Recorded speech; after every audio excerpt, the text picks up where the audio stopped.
Hello दोस्तों, तो देवभूमि ज्ञान दर्शन में आपका बहुत बहुत स्वागत है। तो आज हम देखेंगे आपके उत्तराखंड से और हिंदी से और भारतीय इतिहास से कुछ प्रश्नों को। ठीक है, तो आपका रिवीजन भी हो जाएगा। ये आपके 100 प्रश्न होंगे, तो जल्दी जल्दी से हम देख लेते हैं। तो आपका पहला प्रश्न है, केसिया बाबा जी किस खेल से संबंधित है? जो केसी बाबा जी संबंधित हैं वो है आपके वेट लिफ्टिंग से, यानी इसमें हमारा सही हो जाएगा आपका भारोत्तोलन। ऑप्शन नंबर डी सही हो जाएगा। अगला प्रश्न है, खुदाई से प्राप्त अशोक के अधिकांश शिलालेख किस लिपि में लिखे गए हैं? तो इसमें हमारा सही आंसर होगा ब्राह्मी लिपि में। अब बढ़ते हैं आगे की ओर।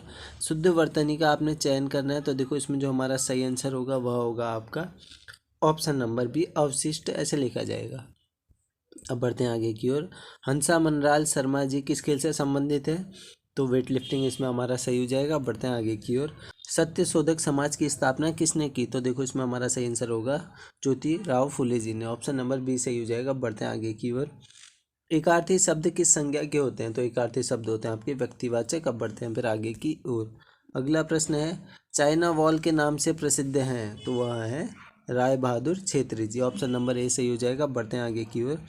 भारत में प्रोजेक्ट टाइगर की शुरुआत किस वर्ष हुई थी? तो भारत में हुई थी वह आपकी वर्ष 1973 में। आप बढ़ते हैं आगे की ओर। अगला प्रश्न है, निम्न में से अविकारी शब्द हैं, तो निम्न में से अविकारी शब्द हैं आपके क्रिया विशेषण। ऑप्शन नंबर डी इसमें हमारा सही हो जाएगा। बढ़ते हैं आगे की ओर।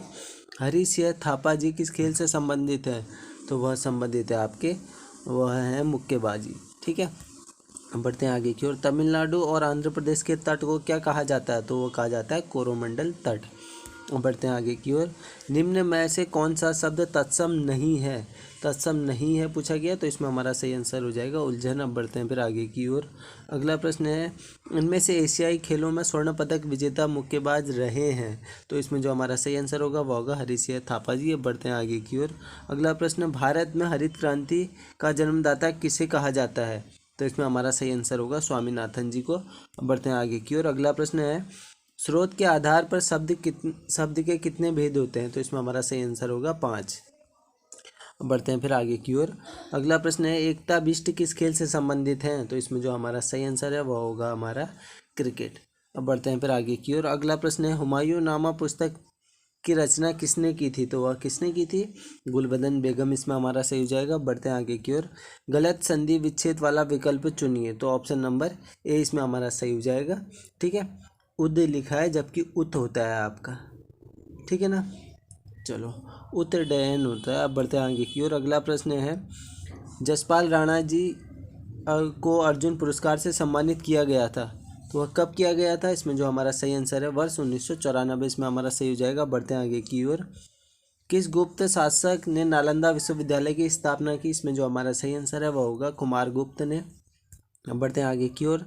तदित शब्द का संधि विच्छेद क्या है? तो इसमें हमारा सही आंसर होगा तद प्लस हित होगा। ठीक है, तत् प्लस हित इसमें हमारा सही हो जाएगा। Option number C. अब बढ़ते हैं आगे की ओर। मधुमिता बिष्ट किस खेल से संबंधित है? तो इसमें जो हमारा सही आंसर है वह होगा आपका बैडमिंटन। अब बढ़ते हैं फिर आगे की ओर।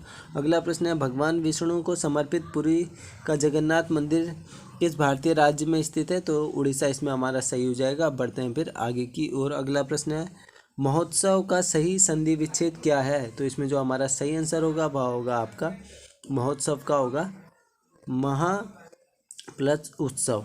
ऑप्शन नंबर ए इसमें हमारा सही हो जाएगा। अब बढ़ते हैं फिर आगे की ओर। अगला प्रश्न है, इनमें से शतरंज खिलाड़ी हैं, तो इसमें जो हमारा सही आंसर होगा वह होगा परिमार्जन नेगी। अब बढ़ते हैं फिर आगे की ओर। अगला प्रश्न है, अजंता की गुफाओं में अंकित चित्रकारी किस धर्म से संबंधित है? तो इसमें जो हमारा सही आंसर होगा वह होगा आपका बौद्ध धर्म। ऑप्शन नंबर डी इसमें हमारा सही हो जाएगा। अब बढ़ते हैं फिर आगे की ओर। अगला प्रश्न है, स्वयंवर शब्द में कौन सा उपसर्ग है? तो इसमें जो हमारा सही आंसर होगा वह होगा आपका ऑप्शन नंबर सी स्वय। ठीक है, अब बढ़ते हैं फिर आगे की ओर। अगला प्रश्न है, हरिश्चंद्र रावत जी हैं, तो ये आपके पर्वतारोही हैं भैया। ऑप्शन नंबर बी इसमें हमारा सही हो जाएगा। बढ़ते हैं आगे की ओर।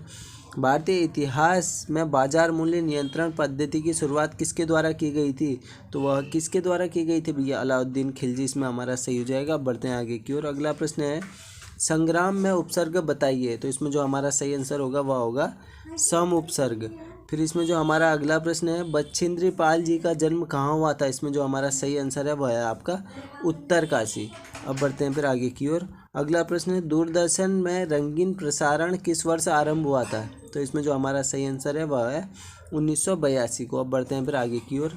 अगला प्रश्न है निम्नलिखित में से कौन सा शब्द लक्ष्मी का पर्यायवाची नहीं है? तो इसमें हमारा भारतीय इसमें बिल्कुल ही सही हो जाएगा, ऑप्शन नंबर डी इसमें हमारा सही हो जाएगा। बढ़ते हैं आगे की ओर। अगला प्रश्न माउंटेन गोट या पहाड़ी बकरी के नाम से जाने जाते हैं, तो वो कौन जाने जाते हैं भैया? चंद्रप्रभा एतवाल जी जाने जाते हैं। अब बढ़ते हैं आगे की ओर। अगला प्रश्न है अक्षत का विलोम है, तो अक्षत का विलोम है आपका विक्षत, ऑप्शन नंबर सी इसमें हमारा सही हो जाएगा। बढ़ते हैं आगे की ओर। दयारा बुग्याल को विश्व मानचित्र पर लाने का श्रेय जाता है, तो इसमें हमारा सही आंसर होगा चंद्रप्रभा एतवाल जी। फिर जो हमारा अगला प्रश्न है जो प्रमाण से सिद्ध न हो सके के लिए एक शब्द है, तो इसमें जो हमारा सही आंसर होगा वह होगा अप्रमेय। फिर जो हमारा अगला प्रश्न है राज्य का खेल रत्न पुरस्कार 2013 में दिया गया था, तो किसे दिया गया था? जसपाल राणा जी को। अब बढ़ते हैं आगे की ओर। अगला प्रश्न है दूसरों की बात सहन करने वाला वो होगा आपका सहिष्णु, ऑप्शन नंबर बी सही हो जाएगा। अब बढ़ते हैं आगे की ओर। राज्य का द्रोणाचार्य पुरस्कार 2013 में को मिला था, तो किसको मिला था भैया? हरीसिंह थापा जी को मिला था। बढ़ते हैं आगे की ओर। अगला प्रश्न है देवभूमि लाइफ टाइम अचीवमेंट पुरस्कार 2013 में मुक्केबाज को दिया गया, किस मुक्केबाज को दिया गया? तो इसमें जो हमारा सही आंसर है वह है पद्म बहादुर मल्ल जी। अब बढ़ते हैं आगे की ओर। कुमाऊं रेजिमेंट के को मरणोपरांत भारत के सर्वोच्च रक्षा सम्मान परमवीर चक्र से 1947 में सम्मानित किया गया था, ठीक है, सम्मानित किया गया था। तो इसमें जो हमारा सही आंसर होगा 1947 की बात आई है, तो इसमें हमारा सही आंसर है आपका major Somnath Sharma ji, option number A सही होगा। बढ़ते हैं आगे की ओर। अगला प्रश्न है पौड़ी मूल के बलभद्र सिंह नेगी संबंधित हैं, तो इसमें जो हमारा सही आंसर है वह है आपका गढ़वाल रेजिमेंट से। बढ़ते हैं आगे की ओर। अगला प्रश्न है विक्टोरिया क्रॉस से सम्मानित प्रथम उत्तराखंडी थे, तो वह दरबान सिंह नेगी जी थे। अब बढ़ते हैं आगे की ओर। अगला प्रश्न है सबसे कम आयु में विक्टोरिया क्रॉस पाने वाले उत्तराखंडी थे, इसमें हमारा सही आंसर हो जाएगा आपका गबर सिंह नेगी जी। अब बढ़ते हैं फिर आगे की ओर। अगला प्रश्न है जसवंत सिंह रावत जी को मरणोपरांत से सम्मानित किया गया था, तो वह सम्मानित किया गया था महावीर चक्र से। अब बढ़ते हैं फिर आगे की ओर।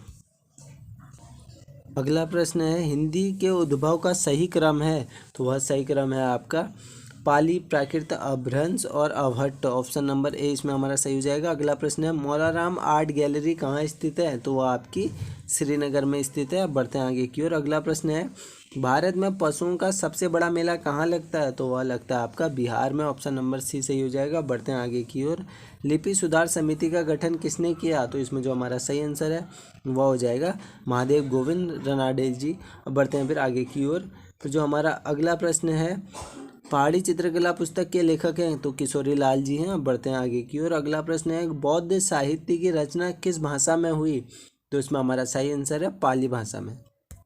अगला प्रश्न है 38वीं पैरेलल रेखा किन दो देशों को बांटती है, तो वह बांटती है उत्तर कोरिया और दक्षिण कोरिया को। अब बढ़ते हैं फिर आगे की ओर। अगला प्रश्न है राम लक्ष्मण भरत शत्रुघ्न मंदिर स्थित है, तो वह स्थित है किधर भैया? वह ऋषिकेश में स्थित है। अब बढ़ते हैं फिर आगे की ओर। अगला प्रश्न है विश्व हिंदी दिवस कब मनाया जाता है, तो विश्व हिंदी दिवस मनाया जाता है आपका 10 जनवरी को। अब बढ़ते हैं आगे की ओर। अगला प्रश्न है किस मौर्य शासक के शासनकाल में तृतीय बौद्ध संगीति का आयोजन किया गया था, तो इसमें हमारा सही आंसर होगा सम्राट अशोक। अब बढ़ते हैं आगे की ओर। शांति कुंज स्थित है, तो इसमें हमारा सही आंसर है हरिद्वार में स्थित है। अगला प्रश्न है हिंदी शब्द किस भाषा से लिया गया है, तो इसमें हमारा सही आंसर है फारसी भाषा से लिया गया है। अगला प्रश्न है प्रसिद्ध ग्रंथ अष्टाध्यायी की रचना किसने की थी, तो वह की थी पाणिनि जी ने। फिर जो हमारा अगला प्रश्न है वह है कि टिहरी में वन विभाग की स्थापना कब हुई थी, तो वह हुई थी आपकी वर्ष 1885 में। छत्तीसगढ़ किस भाषा की बोली है, छत्तीसगढ़ी जो आपकी भाषा की बोली है वह होगी पूर्वी हिंदी की। अब बढ़ते हैं आगे की ओर। अगला प्रश्न संसद के 2 सत्रों के बीच अधिकतम अवधि कितनी हो सकती है, तो वह हो सकती है 6 माह, ठीक है। बढ़ते हैं आगे की ओर। अगला प्रश्न केशव राय मठ की स्थापना किसके शासनकाल में होती है, तो किसके शासनकाल में होती है भैया? श्याम शाह के शासनकाल में होती है। अब बढ़ते हैं आगे की ओर। वर्णमाला किसे कहते हैं, तो वर्णमाला कहते हैं भैया वर्णों के व्यवस्थित समूह को। अब बढ़ते हैं आगे की ओर। ऋतुसंहार कुमार संभव तथा रघुवंशम किसकी रचनाएं हैं? तो यह कालिदास जी की रचनाएं हैं। अब बढ़ते हैं फिर आगे की ओर।